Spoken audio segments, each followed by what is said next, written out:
So Argentina took on Egypt in the round of 16 match in the 2026 FIFA World Cup.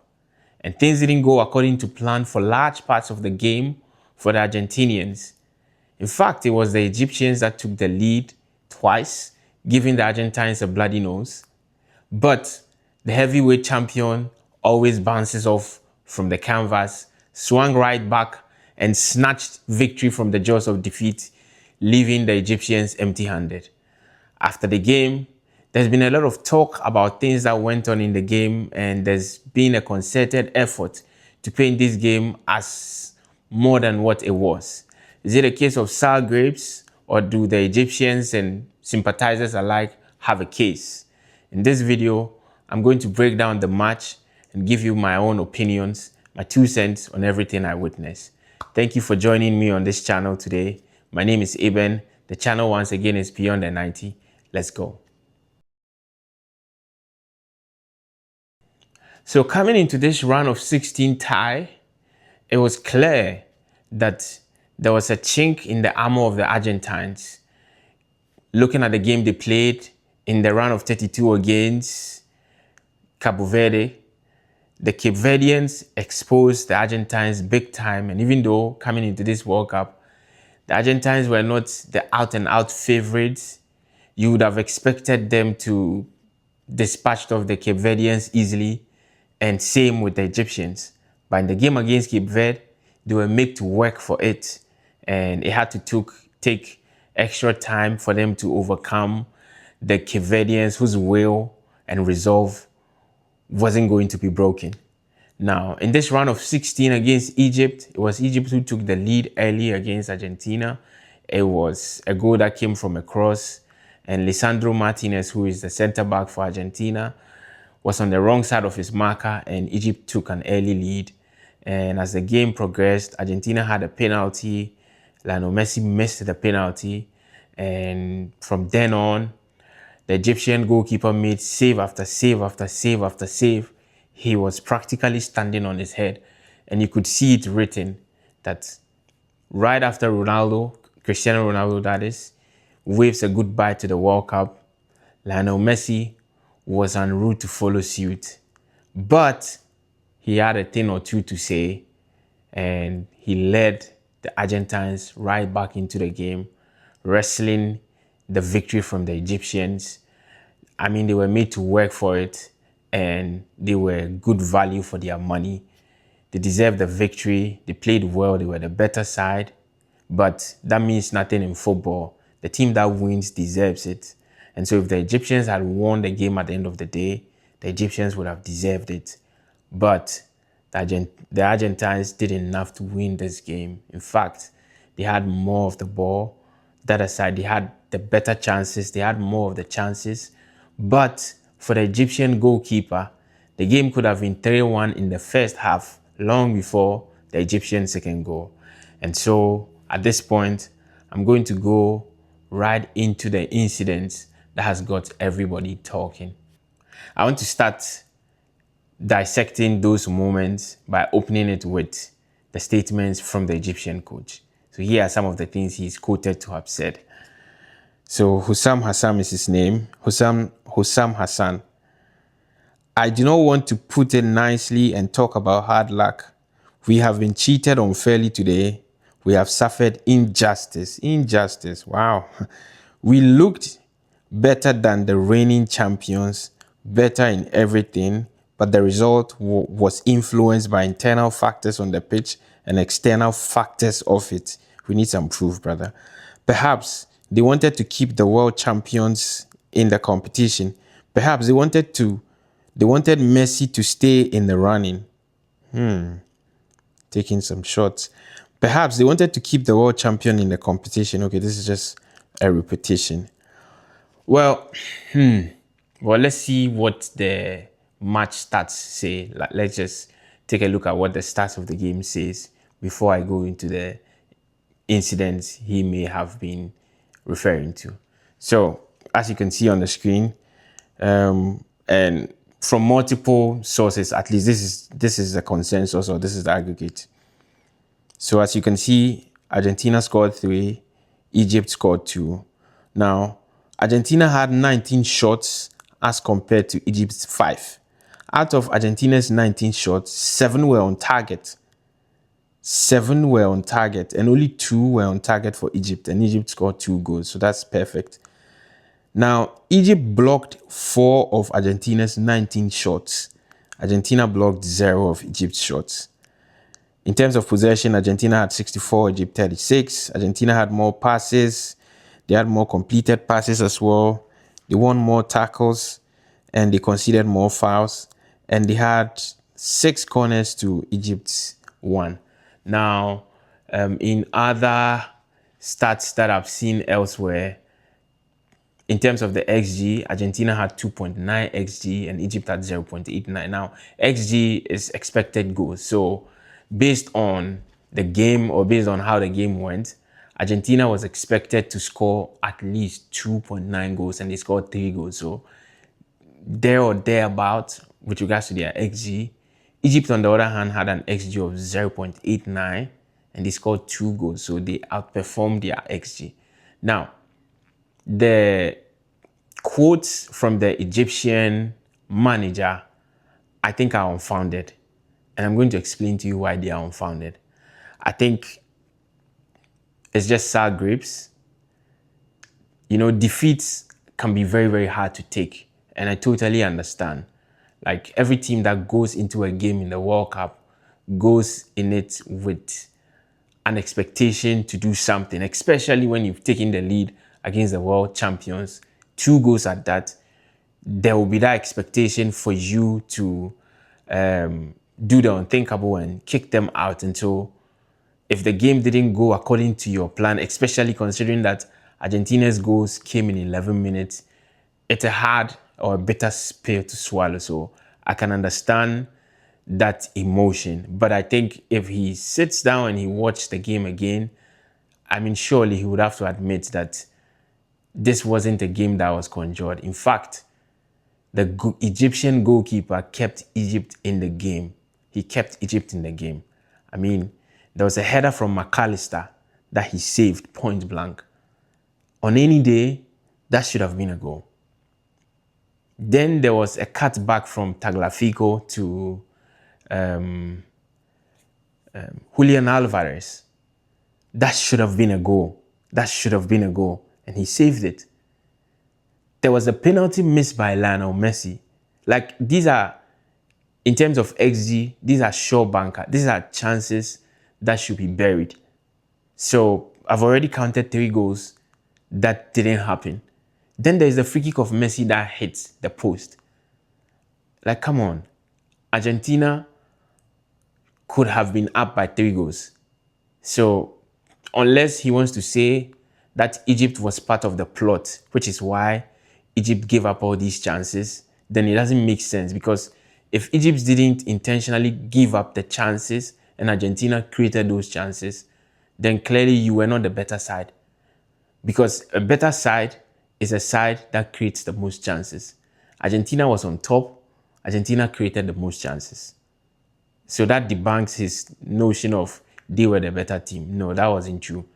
They defended better than Argentina. I give them that. But they were not the better team overall. Now let's go into the incident one after the other. So the first incident I want to touch on is the penalty that was awarded to Argentina. I mean, as you can see on the screen, it's as clear as daylight. The Egyptian defender clearly impeded Nicolas Tagliafico, and that's a pen because he got the man, he didn't get the ball. That's a penalty. I don't think anybody's making any qualms about that. The second incident I would like to review is the tackle on Lisandro Martinez that resulted in that goal that was overturned.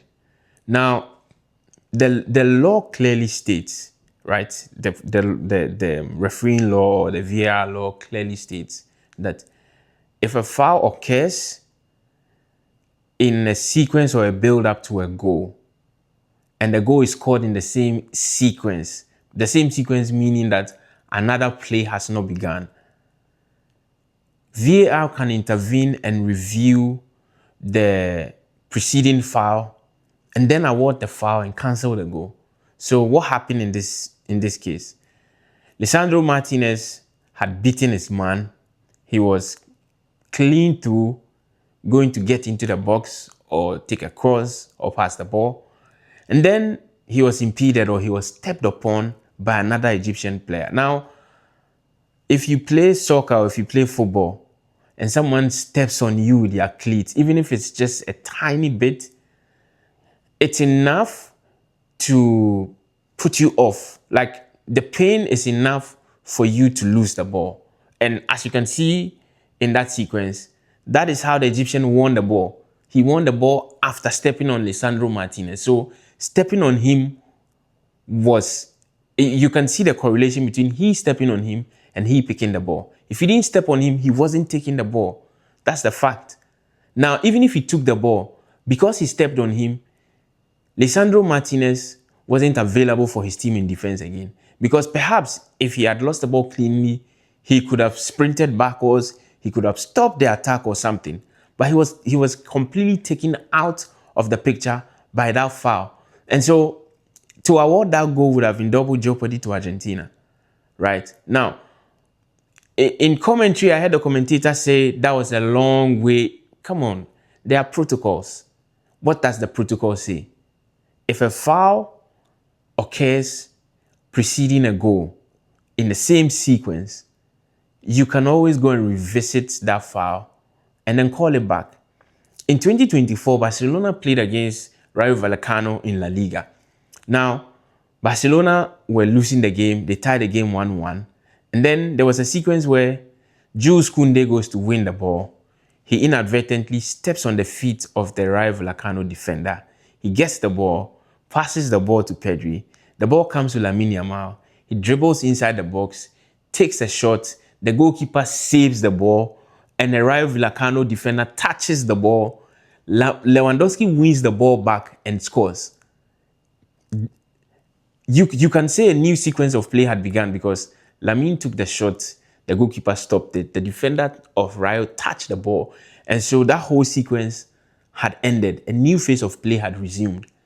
But it was reviewed because in the build-up, you can say that, okay, the goalkeeper saved the ball, but the ball had not gone out of the pitch. Like, it didn't go for a throw or a corner or something where you would say they had started a completely new play.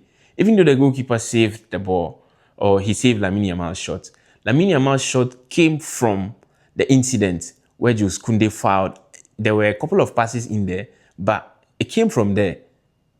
And so when the goalkeeper saved that ball, now if the foul was called, Lewandowski wouldn't have been in the position to pounce on the saved ball. So the goal was called off, rightly so. That same season, Barcelona played Real Madrid, and Barcelona was leading the game, one of the Clásicos. And Fermin Lopez was in a tussle with Fede Valverde. Now in the tussle, Fermin Lopez had the ball. Valverde went to tackle him. The ball bubbled up, hit Fermin on the hand, and then Valverde won the ball. So the ball had changed hands, right? Then Fermin goes back to win the ball from Valverde, dribbles two defenders, cuts inside, scores a banger. But the goal was called back. It was reviewed because in the build-up or in the sequence, even though Valverde won the ball and Fermin won it back, it was in the same sequence. It wasn't as if when the ball hit Fermin's hand and Valverde took it, the ball went out of play and there was a throw or there was a corner. No. Like, there's a direct correlation between Fermin's hand touching the ball and the goal. You can see it in that moment. And so while we don't like it, I'm trying to say that the protocol being observed in the World Cup, it's not novel. It's not like they just invented it for Argentina. It's not like the referee just thought, oh, Argentina has to be saved, so let me invent a rule. They're just following protocol that has been there since 2024. Like, Barcelona's incidents were 2 years ago. So, I mean, it's neither here nor there for me. If it had happened on Egypt's side and it wasn't called, everybody would talk about it. So, the referee didn't do any wrong in that sequence. Now, let's go to the the third goal Argentina scored. And there's a bit of hula baloo being made about a penalty on Mo Salah. Watch the sequence again. Julian Alvarez, who was defending, touches the ball, right? And by the time he touches the ball, Mo Salah had lost possession of the ball. There was a bit of coming together between the two of them. But Salah was going down. And he didn't have the ball. Like, he wasn't in control of the ball, right? And so Julian Alvarez won the ball from him cleanly. Like, football is a contact game. Julian Alvarez didn't stop Salah by fouling him before he got the ball. He got the ball first before their feet came together. You can say it was inadvertent, but in my mind, I think Salah was trying to get the referee to make a decision. And come on, the referee wasn't having it. That wasn't a penalty. That's all I'm trying to say. There's a tiny bit of issue people are also making with something that happened with McAllister at the back. Like, that's a shameful protest to even begin with. Did you see how the guy dropped? He dropped like a sack of potato or a sack of maize. Like, come on. Like, let's be real.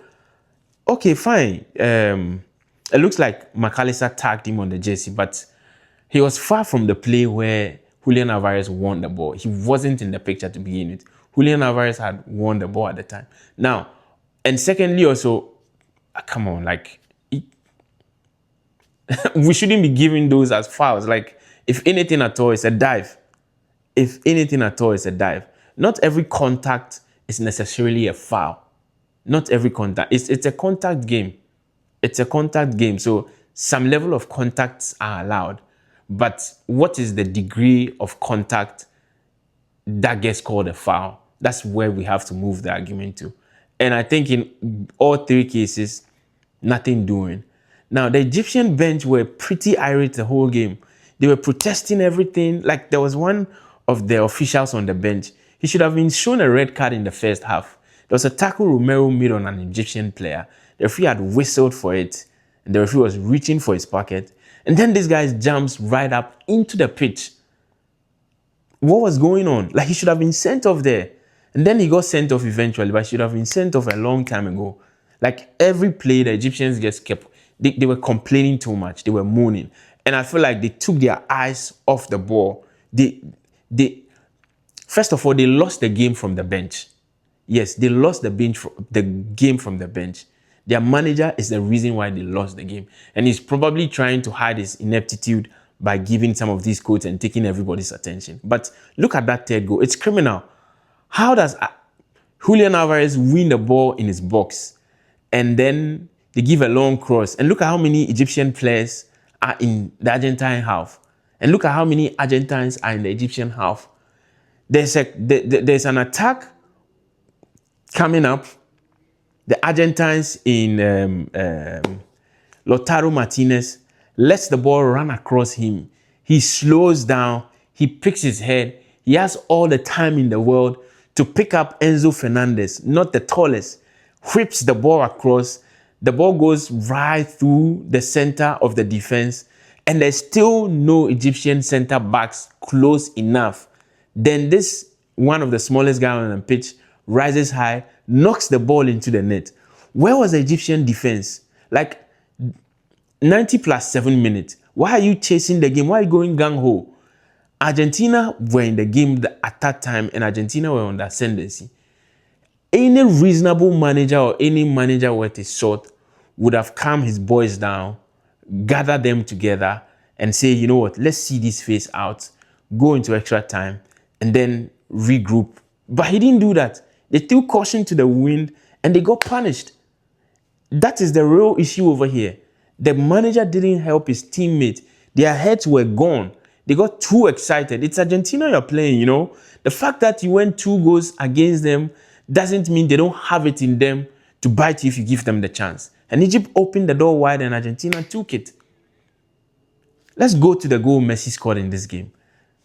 Look at the build-up play. Messi plays the ball across or over the top and he's outside the box. A few seconds later, Messi makes a sprint into the box. Nobody saw him coming. Nobody picked him up. And Messi slices the ball. I mean, he catches the ball cleanly. But Where was the defensive organization? They had done a good job the whole game, but football is a game of 90 minutes and you need apt concentration the whole time. And the Egyptians failed on the day. They failed to stay locked in and stay concentrated. That is why they lost the game. They didn't lose the game because of the referee or any external forces. Only the manager knows what those external forces are. And I hear he says he won't watch the game in protest and what have you. Good riddance, brother. Like, honestly, it doesn't change the tournament. You set your team up to fail. That's the truth. The Egyptian coach set his team up to fail. That third goal is on him. It's on he, the manager, for not putting his boys together and organizing them well to see out the difficult or turbulent times that Argentines were beginning to pile on them, to see that out and then see what you can do in extra time. But he didn't do that, and he watched them just go right into the trap Argentina had set for them, because the whole game, Argentina was expecting them to open up. Credit to them, they were so tight and compact. And once they opened up and Argentina could smell blood, they went for it. And that's why Egypt lost this game. That's, if you're looking for why they lost the game because Argentina was a better side. And Egypt had some level of indiscretion at crucial times of the game. That's why they lost the game. Simpliciter. That's why they lost the game. It wasn't down to the referee. It was down to the Egyptians themselves, their focus. That's why they lost the game. So where does Argentina go from here? I mean, I think this game has exposed them big time. And Lionel Scaloni would need to look at himself again and his ideas coming into this game. Whatever ideas he has about Argentina, it's not panning out well on the pitch. Like that 4 midfield of guys who cannot move, it's not going to take them any far. They may have taken care of a naive Egypt, but they are going to come up against Switzerland, and Switzerland is going to be wise to what Argentina has done to Cape Verde and Egypt. If Switzerland takes the lead, or if Switzerland is in the game for long, they are not going to make the same mistakes Cape Verde or Egypt made. So I think he will need to refresh things around. I don't know why Nico Paz is on the bench. Yes, they occupy the same space. I mean, he occupies the same space as Messi. But surely, Nico Paz is smart enough to do a job if you ask him to. And why not move Messi into the middle and keep Nico Paz wide and let the two of them rotate? If Messi goes wide, Paz comes in. If Messi goes in, Paz goes wide. Like, that kid should be in the game. Because in this World Cup, they don't have Angel Di Maria. And today, Messi was forced to play the Di Maria role by crossing the ball for Romero to start the comeback. So Nico Paz could be that X factor for them. I don't know why he's not seen a lot of minutes in this World Cup. He doesn't have to be Messi. I think he can play with Messi, honestly. Nico Paz can play with Messi. He can play as a 10. He can play as, like a hybrid 10 and a winger at the same time. Like, he's smart enough to figure it out with Messi. And surely Messi is smart enough also to figure it out with Nico Paz.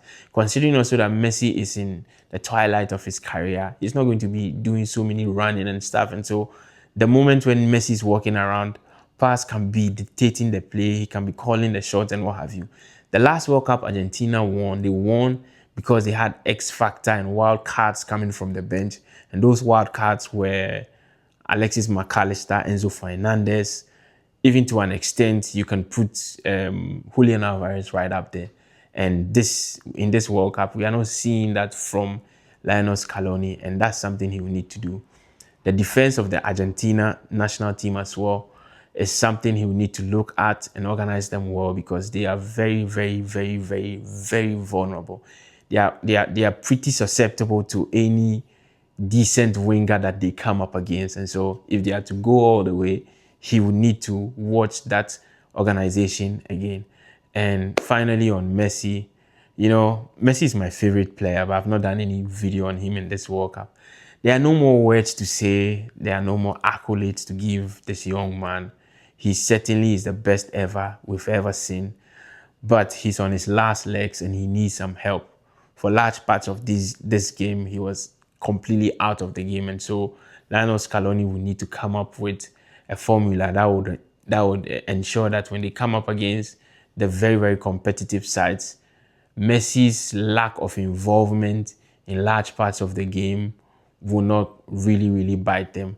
He should be there still, because anytime he gets the ball, he just becomes something else. I mean, there was this sequence of play in the game where he picked up the ball from outside the box, he rolled the years back, beat his man, went inside the box, ran around the other guy, flicked the ball for Lautaro Martinez. I don't know how that ball didn't end up in the net, but that's yet another ball that should have been a goal for Argentina. Like, if they took their chances today, it could have been what, 5 or 6-2, and we'll not have this blowback from the Egyptian manager and Egyptian sympathizers alike. Anyways, the channel again is Beyond the 90. My name is Eben. Let me know what you think in the comment section. I know people are pretty irate, but let me know what you think as well. Have you watched the game? Did you watch it, or did you watch highlights? Or are you watching it from other people's videos and stuff? I implore you to definitely go catch the game yourself. Just watch a review of the game and then make a fair assessment and judgment on your own. Thank you again, as I said earlier on. My name is Eben. The channel is Beyond the 90. Bye for now.